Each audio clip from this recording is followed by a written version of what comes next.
All right. Good evening, ladies and gentlemen. How are you? How is everybody doing? I want to sincerely, I want to sincerely um, apologize for starting not on time, but on time, because it is an episode that you really want to actually pay attention to. So I just want I want to welcome everybody both on Facebook, and on YouTube. I hope from the last episode up until now that you've been having a good week, a good time, and we certainly had a great time starting off this show, The Elation Room, with my dear friend and co host, and Tabby. Today we have a guest, which you will get to meet her pretty soon. But before we get into the show, I just wanted to say this: love is a fundamental right of yours. And our grand creator was the first one to exhibit love to us, how he created us, how he wanted us to live. So, whatever you do in life, before you exit this earth plane, make sure that you get love. Now, you may think, what type of love are you talking about, Paul?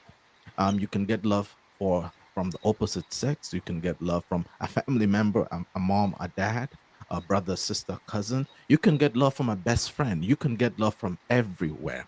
And also, you make sure that you give out love because it is the most important thing that we need in life. And it is lacking in life. Everybody and most people have become so transactional with everything that they do that they don't pay attention to anybody. They can't love. It's just what can I give you and what can I get? So whatever you do in this life, make sure you get love. And if you watch me on TikTok and watch all my shorts and not watch all my videos, I will always end by telling you how much I love you because it is the fundamental thing. Like I said on the last episode, one of the hardest thing for my father to do to my mother they were married for 53 years was to say I love you. So when I heard my late mother in her last days saying your father couldn't say I love you, I took it upon myself to say every time and everywhere I meet somebody or whatever I do, what I would do in this life to make sure is I share love the best way I can possibly share love. So I wanted to say that I thank you and I love you for joining us this evening my time, night in the Africa, the great continent of Africa. And and this will and I want to say good evening to my co-host Tabby. How are you? I love the gold hair. How are you? How are you doing? Good afternoon in the US and good evening to everyone in Africa who is joining us tonight. And thank you so much, Paul, for such a beautiful and a warm welcome, reminding us of the significance and the importance of love. I love you, Paul. I love you, Fanny. Love And you I too. love everyone who is joining us tonight. And I'm very well. Thank you very much. And thank you for the nice compliment. I decided to change my hair color as an Nice. expression of self, really. And I'm loving it. I'm loving it. And I'm so happy that we have our beautiful guest joining us tonight. She's joining us all the way from somewhere in South Africa, somewhere here in Johannesburg, but I'll give over to you, Paul, to actually, welcome also our guest and also welcome to everyone that's joining us in the US and from wherever in the world that you're connecting with us. Thank you. All right, all right. Thank you so much there, Tabby. God bless you. And now it brings me to Kanye. How are you? And before we get into, you know what? I'm just gonna allow you to introduce yourself. How are you? Introduce yourself. It's evening this side, so good evening from South Africa, Johannesburg. Um, I'm well. My heart is happy. I'm at peace, and yeah, I love myself more and everyone else. I, I hear that. Yeah. I hear that.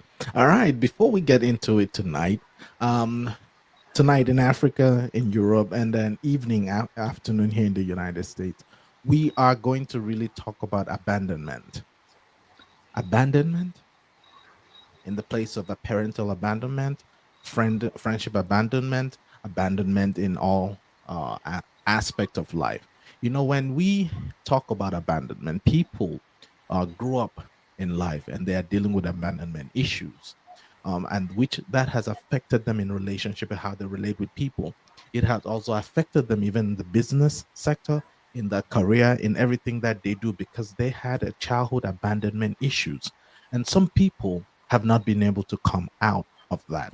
But this evening, we have a lady that when you hear her story, is going to encourage you. And that's why we have, and that's why we promise you that we're going to bring some really encouraging individuals and stories on here, really authentic, nothing made up, so that you can understand and you can hear people's story, and that will help you also heal, grow, and understand that people have been through these things in life. How did they make it?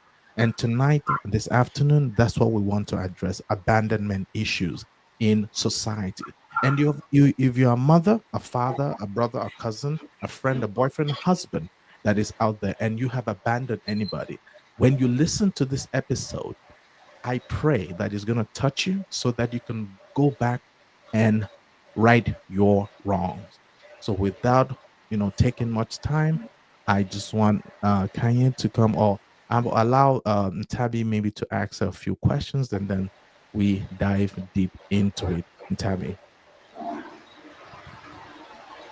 Thank you so much, Paul, and thank you for tonight's topic. I think I'll just go straight and cut straight to the chase and welcome our beautiful Isile. Mangobeso Mkungelwa. I'm correct, right? Those are your clan names. Y'all gonna Yes, share. Um, I want to Kani? sell me tonight, y'all. yes. So let's give them a taste of some click, saying that they don't. And so I am Umangobese Umkunyeba Untinda. Who's high Utongalamapol. Okay. That sounds to you, friend, right? Yeah, but you have not introduced Thank you yourself. so much. Yeah, Who, me? so it sounded French to you. Yeah, but you have not introduced yourself unless you have said your clan names. So now I am officially welcome in this show. Yes. Go. Paul, Okay. Yeah. Paul, I hope you understand what Kani is saying. I am She wants me telling to most introduce myself. No, no, no. This is what Kanye is saying. Kanye is saying in Africa, you have not introduced yourself unless you have introduced yourself by the clan names. So, what I was trying to say to you, Paul, is that Kanye is officially welcome in this life. And Okay. if you did not know who I am, I'm Tabi saying, "Slikholo sabakwena, umzukulu kaMakunene, uMamtimando, uLubambo Lubi." Okay. So that is me. So now, welcome, Kani, and thank you so much for joining us. And we really acknowledge you. We acknowledge your ancestors. We acknowledge those that are accompanying you, and we acknowledge everything about you. If you can just tell us, who is Kanyisile Ngobese, and where are you from? Um, wow. Okay, that's that who is Kanye, is yeah really a triggering one.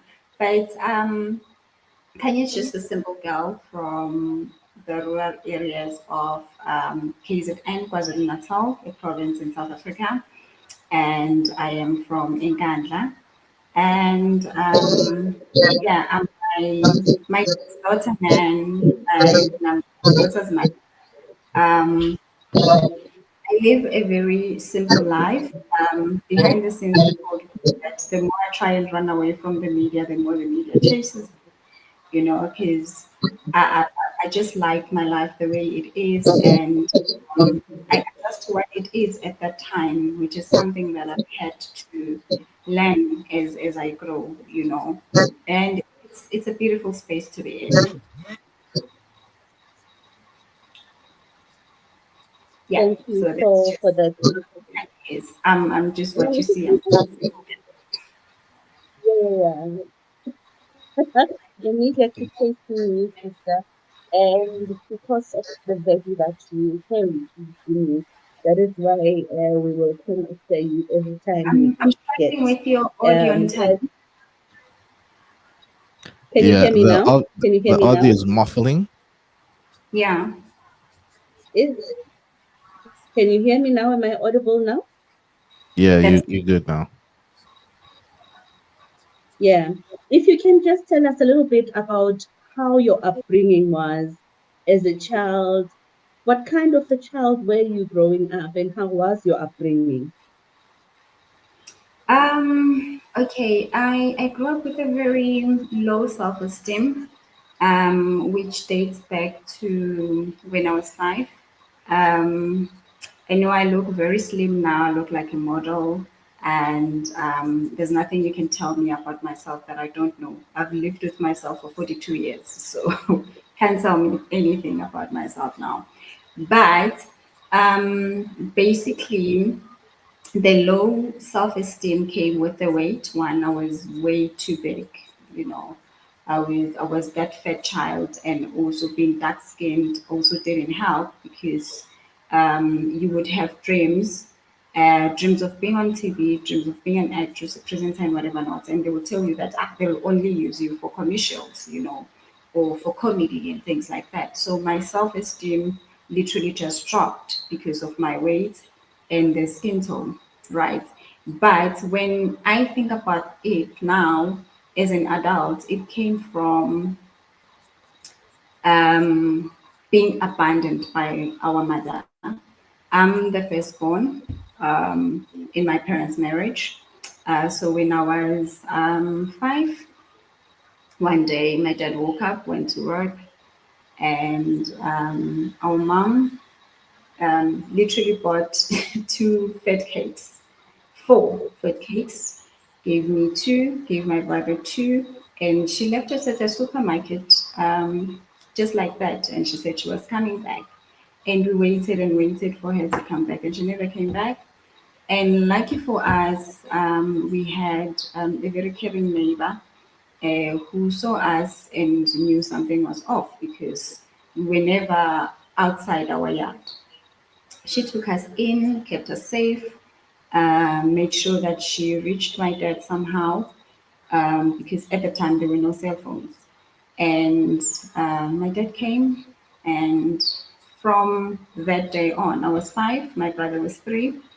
From that day on, we lived with our dad. The first year, he took us to my grand's place where he was born in Kandla, where a place that for a very long time I didn't want to accept as home.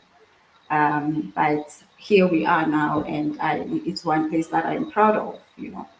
And we lived there for about a year, and he sorted life. At the time, we were in Ladysmith, another city in KZN. He sorted life, and he came to Joburg, and we've lived with him since. Uh, he had his own demons. I normally say that if I were to choose my dad, I would choose him again. But if I were to choose a husband, I'd never choose my dad. Never. He was a terrible husband. He was a terrible boyfriend. He was a terrible partner. But as a father, give him his flowers. He gave it his all. Um, I know when we had flu, he would give us meds. He would make sure he would literally fold his shirts to take care of us. He would bathe us to school, make sure. I hate jungle oats, by the way, because it forces us to finish jungle oats before we go to school as we watch Tom and Jerry. I hate Tom and Jerry to this day because I knew it was jungle oats time, you know. And he'd make sure we get to school, and eventually went ventured into business and to take because he always worked, and he ventured into transport business, and we were never allowed to use taxis. he would literally drive us to school and come pick us up or send a driver or things like that. Then I remember at 13 when I got my period, I had no mom to be there. I had no one around to tell. And I went straight to my dad. And funny enough, I just told him what had just happened, and he said, "Oh, okay." And he held me by the hand. He was with a friend, and also because I didn't know what to say to a dad and what I didn't need to say to a dad because he's all I knew. And he we got into a car, we went to a supermarket, we bought all brands in all sizes because he didn't know. So we only got assistance when we got to the till when this lady who was curious asked, Haibo Baba, why so many, and then she's the one that actually said, okay, this is the right one and this is not, and for her age and the flow and whatever not. And then, so I never had to ask any man, I never had to ask for sanitary towels. You go for groceries, he brings them for you, so I never ran out, at all. That's the kind of father that I saw. On the contrary, with the partners, we would hear noises. We would know that someone was beaten. We would know that there was shouting that happened, but we never saw it happening. We never saw it happening. We would always just know that something, or we would read the mood and we'd know that something happened last night. And I mean, everything that I know and everything that I am is from my dad. But Mm. fast forward, then when I was about 19, I asked him again, this is my, okay, prior to that, there's a lady that we lived with whom I still appreciate to this day. I was a naughty child because I was scrubbing the floor and she stepped on water and went to the direction where I had scrubbed and I kicked the bucket and the water went all over. And I was naughty. She slapped me. And unfortunately for her, my dad came in as I was crying. He did not ask, he kicked her out. That's how much our father loved us. As much as right now, when I look back, I'm like, Kenny, that was terrible of you. But that's just how much our dad loved us. Yeah, there's so many stories of my father that I can tell. Principal once got slapped because he was being racist towards me, and I told my dad. My dad came in during assembly, slapped him. There's so many stories. My love for music, the music that I listen to, it's my dad's influence. Mm. Fast forward, I'm 19. I say to my dad, people say I sound like mama, and I do look like mama. The reality is, even now, I look like mama, but I insist that I look like my dad. So I tell him I want to meet her. He makes a plan.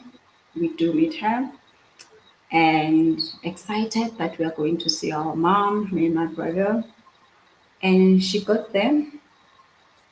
She just stood, no hug, no tear, no explanation. All she did was just greet us. And then there was small talk, and then she left. And one day, um, she came with her bags and she started living with us. No one explained why she was there. No one explained how long she was going to be with us. And just like that, she was part of our lives. I asked questions. I wanted to know if she thought about us. I wanted to know where she was. And she would make such a big noise that we were scared to ask her. And also the language that we were used to was different from what she came with. And suddenly now there's fights between me and dad, and suddenly we are divided because now my brother is my dad's child and I'm her child. So there was just a lot that changed in her coming back. In her coming back as well, she comes back with two more kids.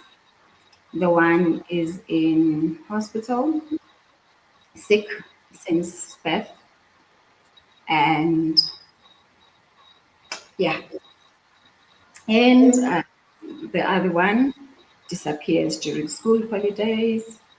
And from what we were told, both the dads had died, right? So my father says, okay, if the fathers are not there, they can come with, and then the other one passes away. And again, my dad takes care of the funeral. And so this one that's left keeps disappearing during school holidays. He comes back, he doesn't know where he was. You could tell that he had been coached on what to say. And my dad eventually said, no, this child's father is alive. Take him to his father. He then disappears. And that's then the last time we saw him until my mom got sick. She got sick for 3 weeks and she was up hospitalized in that 3 weeks. And again, my dad every day without fail went to hospital to see her. The second week when we went, me, my brother, and my dad. Okay, before that, sorry, they then had a child, right? Meaning now we've got a little brother, right, between mom and dad. And um, they had a fight and she left. That's the day when we last saw the other brother that we had. And then my dad says, it's my child is not healthy. Not sure what's wrong with him, but um, you need to go and be where your mom is. Whew. Man. And I did. And at the time, I'm also pregnant with my daughter. And I'm 24, Paul. I'm 24 and pregnant. And I then went and lived with um, her cousins and her, and the things I saw there. So there's this person that we knew. We knew the color of the car, and we thought there was a cousin. And when I lived here, I then discovered that was actually her boyfriend. And this person would come to our house when my dad is at work, and we knew him as Uncle So and so.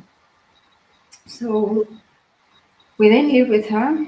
That year, my brother is sick, um, and eventually, this one day, she wasn't home.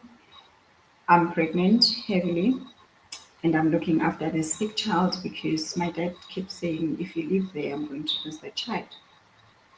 And my brother coughed at night, and I didn't know what was going on. So I called my aunt and I told her that he's breathing funny and he's coughing funny. And my aunt says she actually looked at him and then said, let's take him to the sitting room and make him lie down straight. Little did I know that he passed on when I was holding him. And mom was not home. I called her at 2 after calling an ambulance. I called at 2 a.m. I called her and told her the child was sick because I wasn't aware that he had passed. Um, she didn't come until around 5. And this was after he had been pronounced dead. And I called my dad, who got home before her. So, yeah, we then had funeral plans and everything. And I told her that I didn't want her to come back because of what I had seen and what I had gone through, you know. And 3 days after my brother's funeral, I asked that when is she leaving? And again, without anyone explaining to us, we were told that she's not going anywhere, she's staying. And now I'm with this person that I dislike so much. I'm pregnant, don't like him. She's not helping me with anything in my pregnancy anyway. And I gave birth. Um,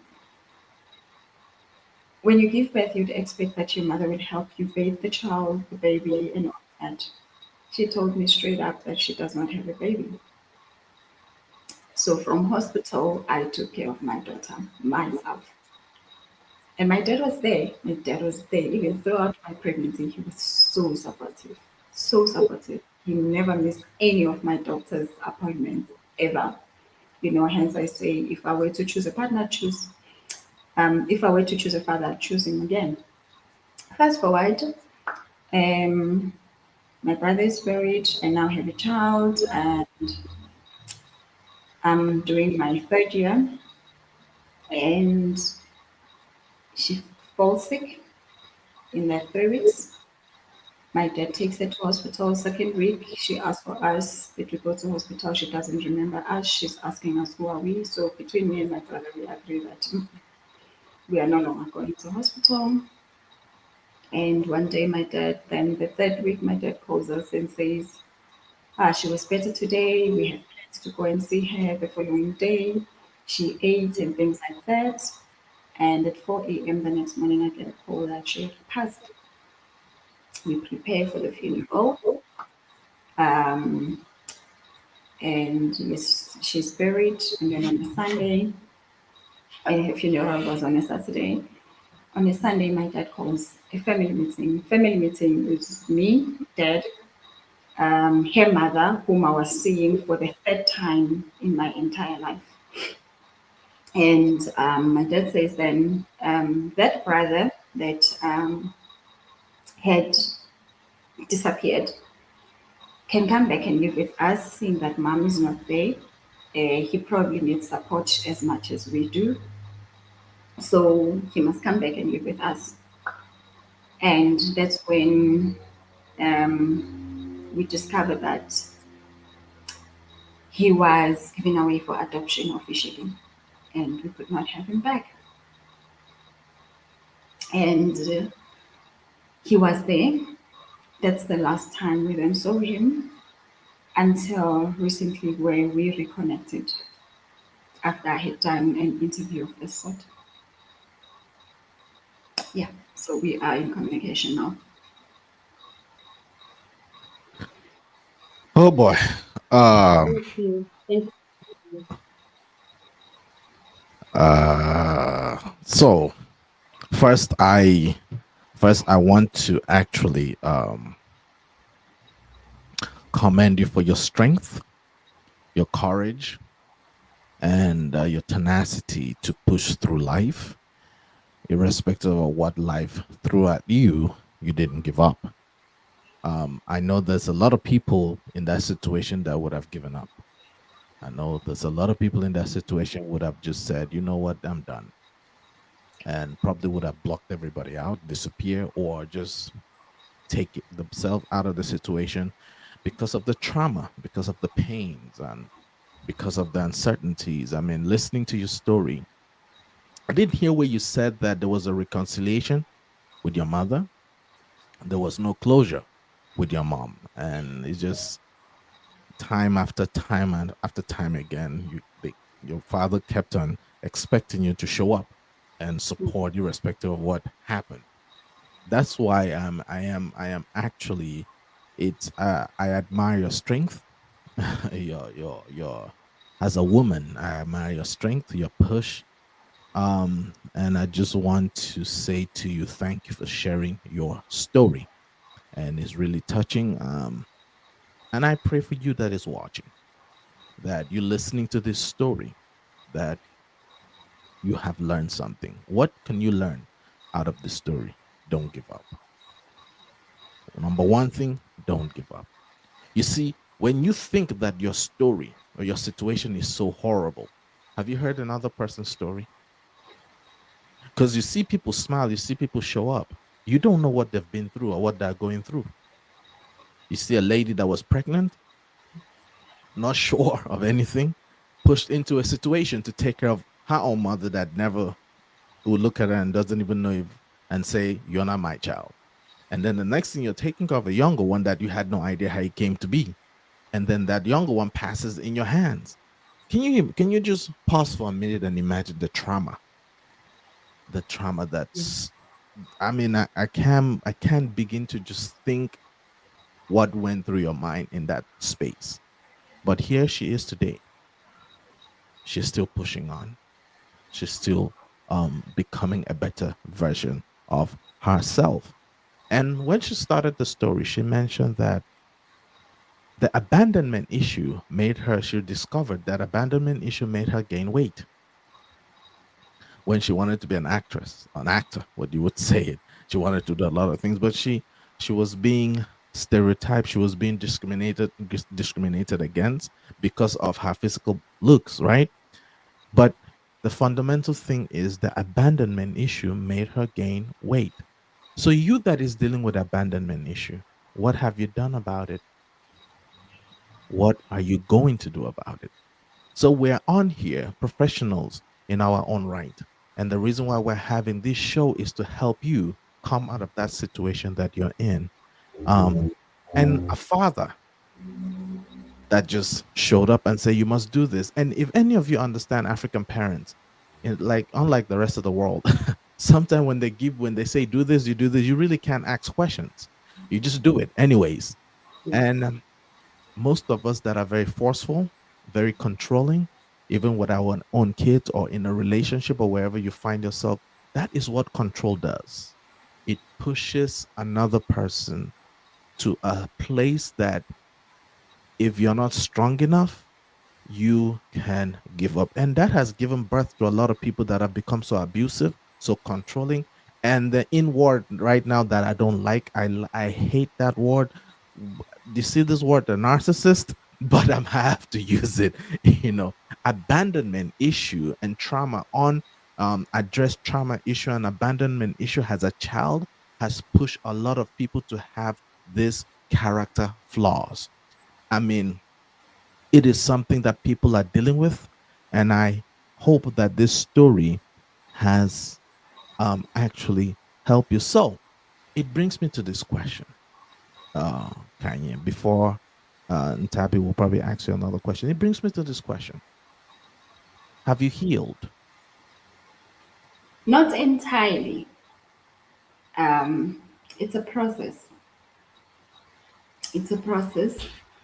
Um, I feel like I've got this box with all my pain, and I just keep going back and fetch this pain, and I deal with it, and you know, so it's a process. The one thing that I am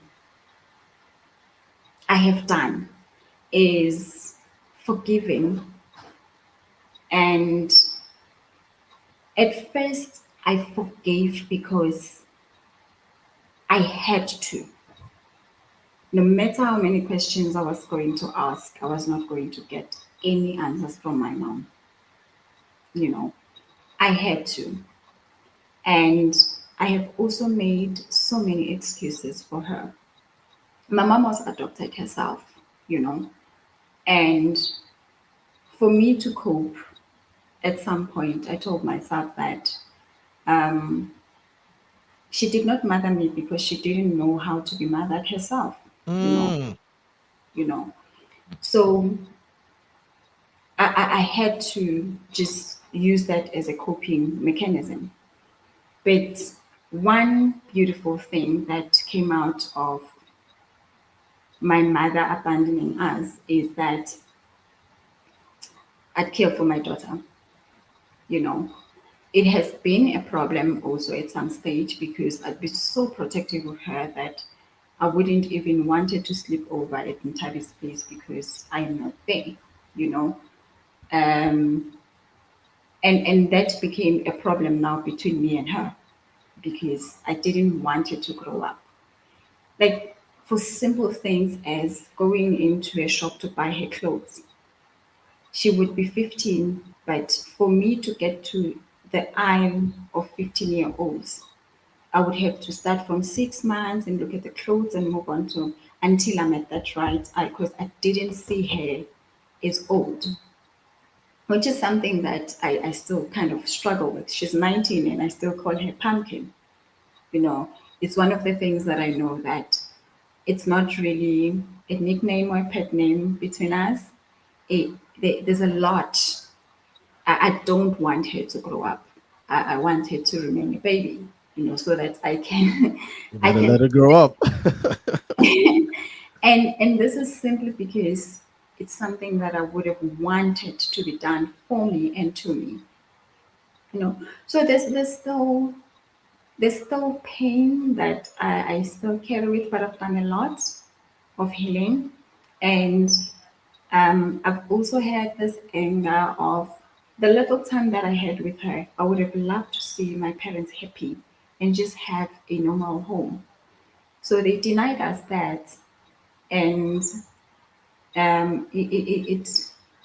it really is a painful process. Um, it also plays a role in my personal relationships, so romantic relationships now. I tend to be, I'm now divorced, but I think in everything that my ex-husband did to me, I also played a role by being his mother, not his wife, So it has affected my life in a big way, and there's still a long way to go. Um, I look at my life and I'm like, I'm a mother to everyone else, like to everyone else. Like I carry people's problems, which is something that I'm also learning now. I would say no a couple of months ago, not even something far. A couple of months ago, I was struggling with saying no and sticking to my no. I would say no and then feel bad, So now I can actually say no with a straight face, and life goes on. I've also learned to sort of give my daughter freedom, you know. She's with my brother now, and I'm happy and I'm comfortable that she's there, and I can go a day without calling her and checking on her, and also because she's got a big mouth. Um, she would say that, please give me space to miss you. Please don't call me every day. Please give me time to miss you. You know, it's okay not to call me every day. So because of that, she's also trained me that it's okay. If she's not in front of me, she is okay. She's got her own personality and she will be fine. But when it comes to healing, there's still a lot I need to heal from. There's still a lot of questions that I have because yes, my mom left us, but what pushed her? You know, I wish that could tell us that why why would any woman choose to leave her kids behind? What was happening that made her to leave? And also because I did not see anything different when they were together. I did not see them they'd be happy for 2 days, the next 3 days they are fighting, you know. So that as well, um, is still something that I need answers for, you know. And um, do I miss them? Dearly. Did she have beautiful things that I remember? Yes. While she was just a gorgeous woman, she was beautiful. My mom was beautiful, and when she happened to say something when whether at school or something, she would say something that would stick with you for life, you know. Um, I know of her saying that there's things that I've held on to. For example, after giving birth in South Africa, I don't know if all tribes do this, but you tie your stomach with a scarf so that it gets flat, you know. And my mom said I must not do that because it's going to give me two tummies. You have one below and one above. Just wear your heels. And trust me, I wear heels 24/7. And I've got a flat stomach. So I believed her and it works. Well, hold on. Come back. You say after giving birth, you wear Yeah. heels, it works, and it gives you a flat tummy? Okay, let me give you an example. If you can't dance, right? Uh-huh. And you wear heels, your body feels lighter and you can actually have moves, right? It positions you. So it's the same thing with after giving birth, you wear your heels, everything pulls back quicker because you are elevated and your tummy is always tucked in. And Hmm. you can tell because from Tabi who's met me, she'll say it's like I've never given birth. And Wow. I wear heels all the time. That is, yo, I want ladies, mothers that are watching on Facebook and on YouTube. I want to see in the comment section. Have y'all tried this theory before, wearing heels to get yourself back? I This is the first time me hearing this. Not kitten heels, by the way. Like wear proper heels, high heels. Wear your Like stilettos. the 10 inches one? Oh, Yes, sir. don't wear kitten heels. Yes, you know my heels. Are you for real? Yeah, yeah, no, I've seen your heels before. Yeah, You know, I'm a Converse heels, so yeah. those are not Yo, for y'all the need to, in faint-hearted. the comment section, I want to see. The, you guys need to try, man, if y'all just expecting to give birth, you know what? Try this theory, man. Yeah. Wow, this is amazing. You know what? Before I ask you the next question, I want Tabby to just dig in and just, say what she has to say and ask you a question. But that's amazing though. I'm gonna talk about that heel thing. Oh, trust me, I will. Oh, you best believe I'm gonna talk about it. Oh, I'm gonna research it too. And I'm gonna talk about it. That's a beautiful one. Can you thank you so much for sharing, and thank you for continuing, to share your story, because it really does, touch a lot of people. I mean, I'm thinking your own words. You just said that it was an interview of the sort that made you to reconnect with your brother, that you had lost contact with for many years.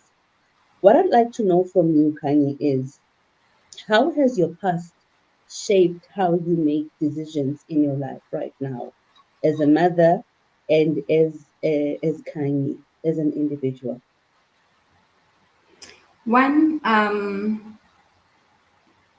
yo, one, it has made me rely on myself more, you know. Um, Anyone else can let me down, and it's not as disappointing as me letting myself down. And two, my faith, knowing that the only source that I have is God, you know, and He will not disappoint.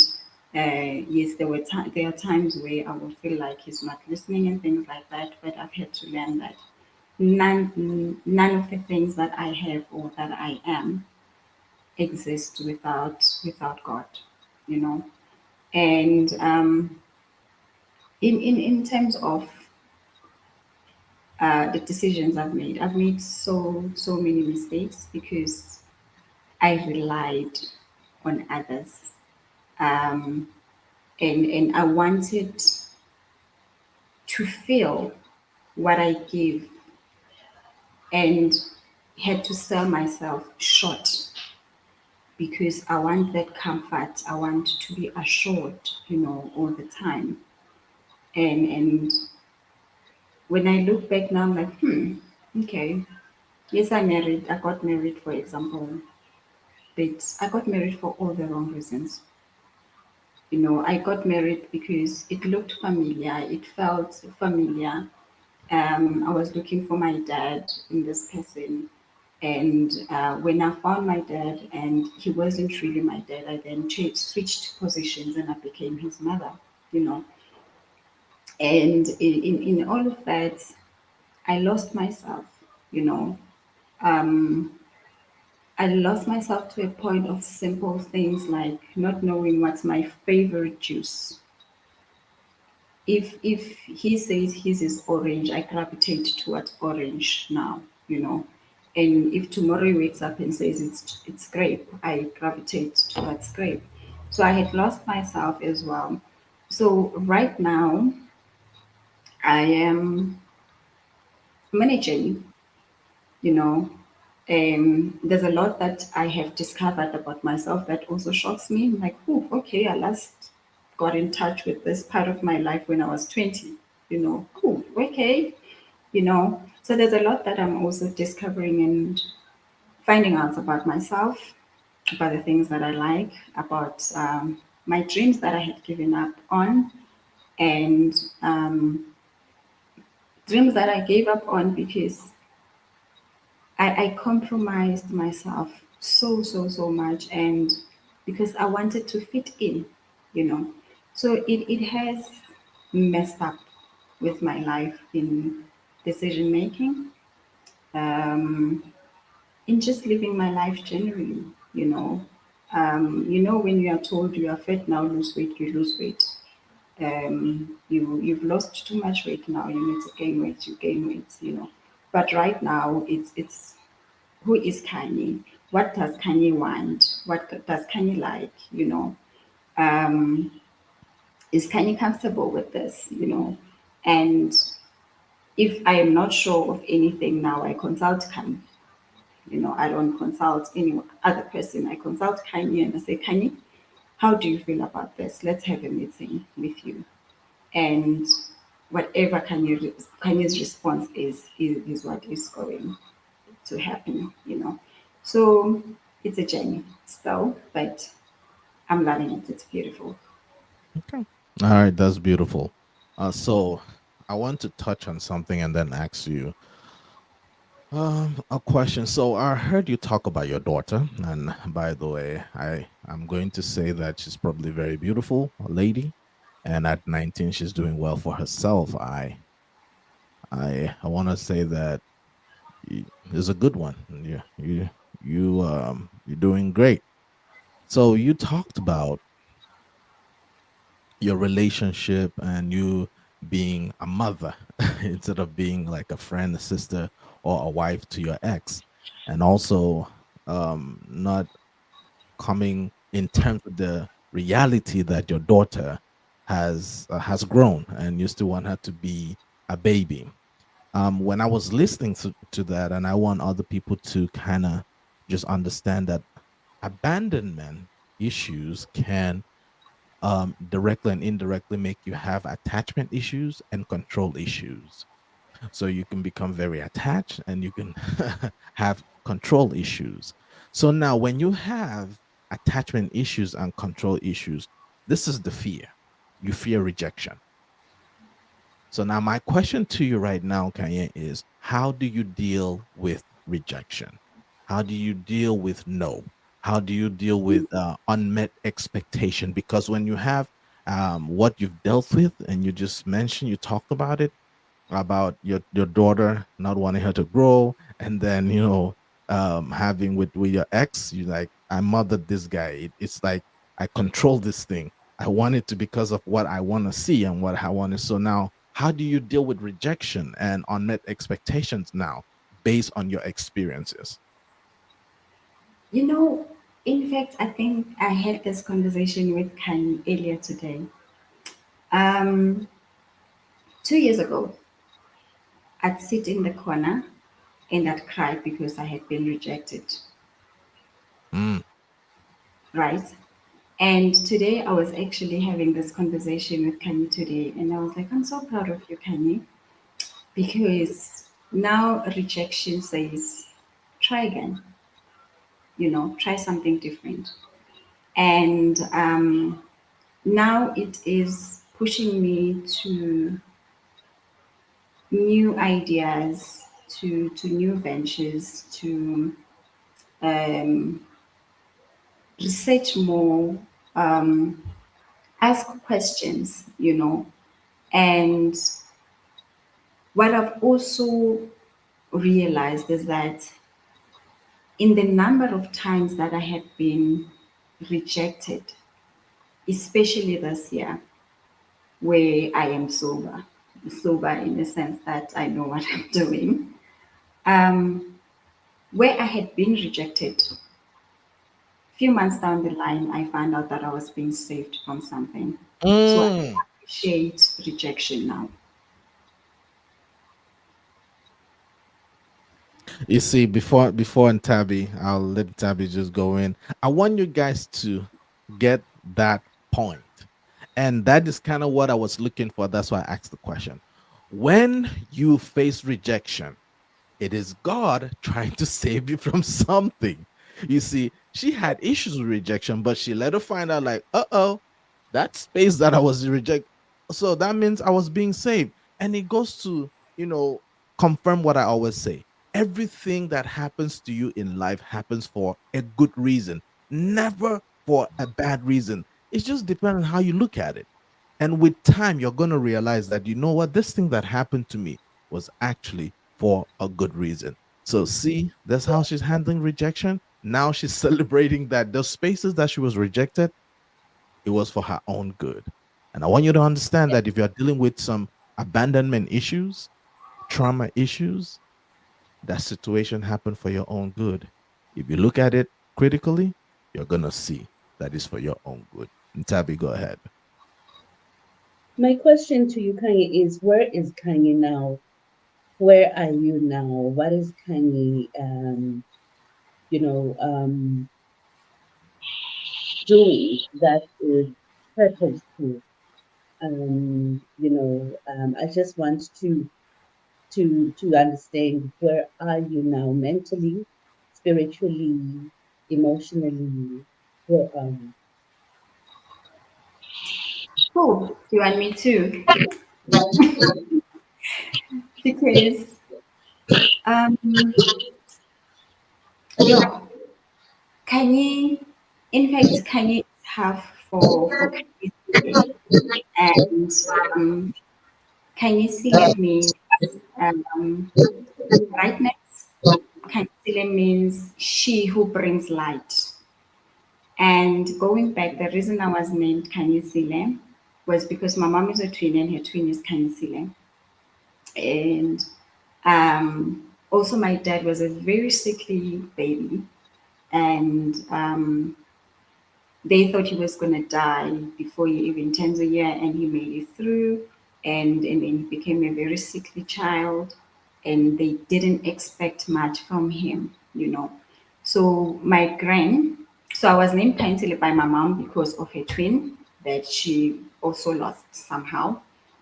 And then I was also named by my grandmother Kanyisile because I had brought light and hope that my dad would actually have a family, and because I'm a firstborn.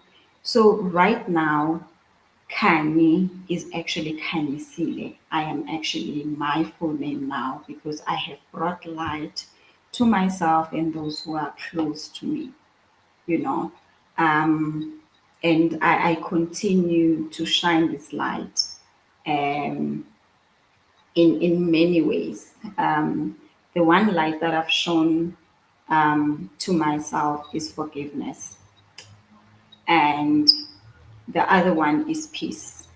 No one will control. I refuse to have anyone outside me control my emotions. I will not be angry because you are aiming that I must be angry. You know, I'm in control of my emotions, and I've learned to love and appreciate myself. I've learned to applaud myself. Um, I've learned to to accept that it's okay to make mistakes. You are not the mistake, you know. And I've gotten closer to God. I've gotten closer to my ancestors.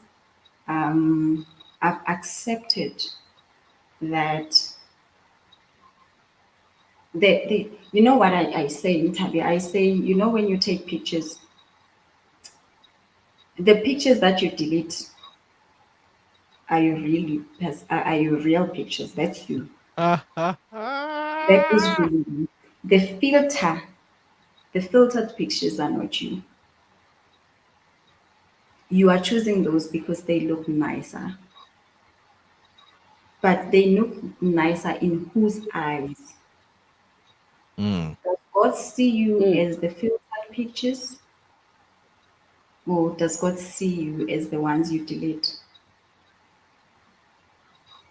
So there's no deleted pictures in my story. I've accepted each and every word, each and every page of my story, and I am happy. I am focused. Um, Kanye the Visionary is back. Um, Man, I am here, and I'm not fetching my life. I've fetched my life. I'm living it. okay. Mm. All right. Well, for me, again, I want to really, really commend you and listening to you and how you've worked on forgiveness. You've worked on becoming a better version of yourself, and now you push to be better. I want you to know that you are a voice. If nobody has told you this before, but your story is a story that the world needs to hear. Um, your story is a voice to those that are going through similar situation or even worse situation. So, however you made it, they need to hear that story. And this will definitely be not be your last time being on here. I can guarantee you that. I'm gonna make sure I pull you on this to come and tell your story again and again because there's a lot of people that are dealing with abandonment issues. I am telling you, there's people in different sectors in business, in the kingdom, in relationship, social media, a lot. But what happens is they bottle it in because they've chose not to say anything about it. They, like you said, they filter it with a representative. They come out with a camouflage. They fake life. They appear to be this persons that they are not. They wear their name brand. They talk a certain way. They put up a certain type of picture. But deep down inside, there's the trauma of abandonment that they've not dealt with. There's some childhood issues that they've not dealt with, and they refuse to speak about it. Some people will get into relationship, even get to the point of marriage, and the marriage doesn't work. Some people will stay in for 20, 30, 100 years, if anybody's alive that has been married for 100 years, but it still doesn't work. The fundamental issue is abandonment issues. In the African setting and around the globe, parents, because of working, hustling, going out there to make ends meet, they abandon their children at home. They're not there. So in the African setting, you have uncles, aunties, people that are hired to take care of children at home. And a lot of people grow up and not having love, not experiencing love, not having the love of a mother, a love of a father, or a guardian. But for you to be able to make it this far and you're still pushing and you're able to speak about your experience, for me, it tells me that you have done a lot of work on yourself and you have healed and you keep healing and you keep growing. When she asks you about what is Kanye doing now, the way you just express what you're about right now tells me a lot that you have actually forgave a whole lot and let things go. And one thing I want to encourage you, when you can find closure for yourself, don't wait for anybody to come and tell you why. You find that closure because you wait. These people are no more, they're not with us again. So if you wait for somebody to come tell you why, what happened, and what happened, and this, you're not going to get it. But the best thing about it is you find closure within you, forgive yourself because forgiveness is for you, not for the other person, and you move on. That's going to make you a good mother, a better grandmother, a better person in society. And when your father get into another relationship, if you so desire, is going to make you a better person. For me, I wish the next man the best of luck because they're going to have a better version of you, and they're going to have you refined at best. So for those of you again that is having abandonment issues, trauma, unhealed wounds, I hope this story, Kanye's story, has encouraged you, has helped you. You ought to learn from it. And I just want to say to you, thank you so much for coming on here. I don't know when Tabby went to, but I want to say thank you so much for coming to tell your story. Like, And I truly, truly appreciate you so much. Like I said, we are gonna have you on this show again and again and again and again. And I look forward to talking to you. And Tabby, go ahead. Thank you so much. Kanye, in closing, sorry, I had to move because my phone battery was about to switch off.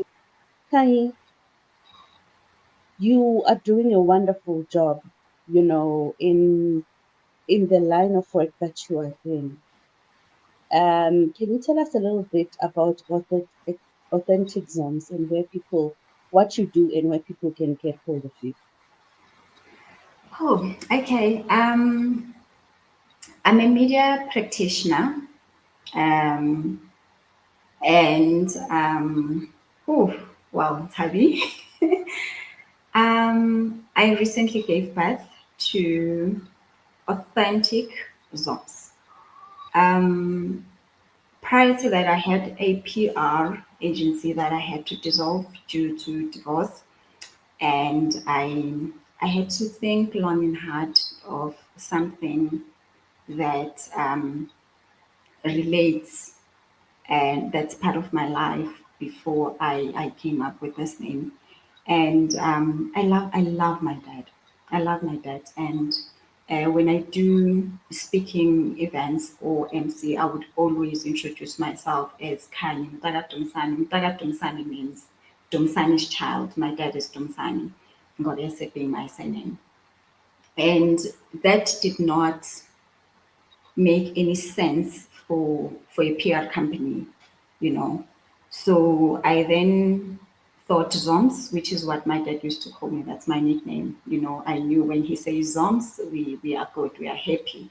But when he calls me Kanyisile, I'm in trouble. Don't we and all? and I thought of who am I now, and I thought I'm very authentic, you know. Um, Now I wear makeup because I want to, I wear wig because I want to, but it's not because I'm covering something or because I lack confidence or because I want to be of another race and whatever not. And I thought the authentic Kanye, if I combine that and the authentic service that I give as well, and the authentic advice that I give, it all made sense. So I then named my PR agency Authentic Zones, where you get your authentic advice, authentic PR, authentic communication, authentic press release, And one of the reasons I don't really want to be in a limelight is because I want the client to shine as a client without me blaring them. So yeah, that's how I came up with this agency. Ntabi is also part of my agency. Yeah, I'm very happy with the direction it's taking now. And also I will announce when I come back. I've entered a pageantry, the Fat Me, the Ugly Me. Has entered a pageantry. I'm just waiting for the official letter. Okay, now. We can come back and speak sponsorship, speak sponsorship. And yeah, it's just one of those things where God is really assuring me that you are doing great, you are doing well, you are heading the direction where I want to, because I had a bucket list of things that I wanted to do before I die. I wanted to lose weight. I lost that weight. I am just maintaining. I wanted to do a radio show. That's what I still owe myself. I've done TV, which is something that I wanted to do as well. And I'm on to this pageant thing now. I've done fashion modeling. So I owe myself one acting gig and I owe myself one radio show. And then I would have done all that is in my bucket list. And Wow. yeah, All right. Where I do need to check people my get bucket list then. I need to check my bucket list. when people Uh, want to utilize your services from different parts of the world? I mean, I'm thinking our friend Paul here, who is definitely going to need your services, when he even comes to South Africa or even other parts of the African continent, because people don't know that you are that big. You've got footprint in different parts of the African continent, even. Where do people get hold of you if they need PR services from your company, Authentic Zones? yeah, we don't have working hours, so you can contact me at any time. I do attend to calls, I do attend to messages. My contact number is +27 76 636 1948 +27 76 636 1948. I'm available on direct calls, WhatsApp messages. Otherwise, on all my social media platforms, I am Kanye, Khanye, Ngobese, which is Ngobese. And I do respond to DMs. I just don't respond to a hi because you're going to ask me, how are you? And I'll respond 3 days later and all of that. So just say hi. I am so and so, and this is what I need, and I attend to you immediately. oh, definitely. I'm going to say hi, and I'm not going to add any other thing to it. I'm just You going to will say not hi. get a response. All behave, my friend. Um, Sally, thank you so much for sharing your story. Thank you for coming through. Thank you for being authentic and without any filter. And thank you so much for allowing yourself and your voice to heal other people who have suffered, excuse me, abandonment from an early age. And you did not take that as a shame, but this is who you have become because of the lessons and the beautiful things that you have taken out of that, and you deciding to become the beautiful and real, authentic woman that you are today. And like Paul is saying, we definitely are going to be having you in our platform again and again and again, because I know we haven't covered some of the things. There's so much wisdom that you carry within you, and I do know that a lot of people are going to learn, continue to learn a lot. And well, and congratulations on your pageantry. We hope to hear more from you next time when you come back. Paul, can I give over to you? Yeah. Yes, most definitely. So, ladies and gentlemen, again will I say, you came on this earth for a reason. You came on this earth for a purpose. Look, if you were to take your last tonight or this afternoon, wherever you are, what would you say to the great creator when they ask you, why didn't you fulfill your purpose on earth? What would you say? Because there is nothing and there's no reason why you are stopping. If you feel that you've been abandoned and you want somebody to answer those questions, you don't need to wait for that questions. Nine out of 10 times you will never get closure. You will never get that discussion. You will never get that conversation. In relationship, you will never get it. That person has moved on. They're living their life. They don't remember that they did something wrong. You are there, you're not forgiving, you're hurt, you're crying, you're pissed when you see that picture or you block them. But when you hear them call their name, you get so angry. You need to heal.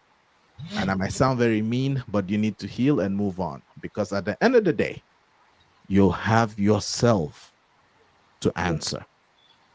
You're going to stand there and they're going to ask you, what did you do? I send you on there for a purpose. Did you achieve purpose? And if you Hmm. cannot answer, if I was the one at the judgment table, I'll smack you because you had no reason not to live our purpose. So, what am I trying to say to you? Live our purpose. Whatever you do in this life, live our purpose. And if you're still struggling with living our purpose, send me a DM. That's why I'm a master life coach and a kingdom consultant. You send me a DM and you book a 30 minutes clarity call. I'll speak to you for 30 minutes or an hour. We're going to break down some things and make sure that you come out of that funk that you're in and you set yourself up to become a better version of yourself. Nobody owes you any sorry. Nobody owes you any sit down and talk. Nobody owes you any apology. You owe Yes. yourself the apology. You owe yourself the forgiveness. You owe yourself love. That's why I said, when you are in this world, wherever you find yourself, get love. You can get love from your father, your mother, your sister, your brother, your friend, your best friend, your kids. The most amazing thing is get love. And when you get love, give back love. Don't hold it back. Don't be stingy with your love now. Because when you're stingy with love, you're not going to see love. Know that I love Yes. you, as Paul Frank. And in the elation room, we are going to continue to be real. And I'm going to see you next Thursday, same time, same channel. And I want to say that I love you. You have yourself a good evening if you're in the United States. And if you are in Africa, the greatest continent that has ever existed, you have yourself a good night. And know that we love you. Have a good night.